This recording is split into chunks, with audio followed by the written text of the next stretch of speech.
అద్దాల మేడలోకి వెళ్ళిందంట. వాసన చూస్తుంది, తనకు కావలసిన ఆహారం ఏమైనా దొరుకుతుందా ఉందా అని. ఆ క్రమంలో పైకి చూసేసరికి ఉలిక్కి పడ్డది కుక్క.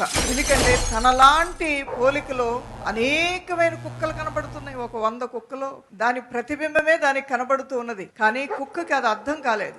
తను కాళ్ళు పైకెత్తితే కుక్కలు మళ్ళీ కాళ్ళు పైకెత్తినట్లుగా కనబడి తనకు తానుగానే నేను ఆల్రెడీ చిక్కబడ్డాను, పట్టబడ్డాను, నన్ను కాపాడేవాళ్ళు ఎవరూ కూడా లేరు అని భ్రమ పొంది తన ప్రాణాన్ని తనే తీసుకుంది, భయంతో, భీతితో. మన జీవితంలో మన రిఫ్లెక్షన్కే మనం భయపడుతుంటాం.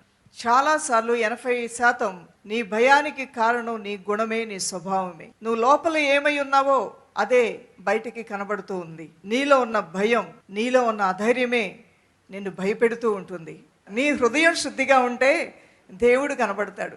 నీ హృదయం ప్రేమతో నింపబడి ఉంటే ఎదుటి వారిలో ఉన్న ద్వేషాన్ని కూడా నీ ప్రేమతో నువ్వు జయించగలుగుతావు. హల్లెలూయా.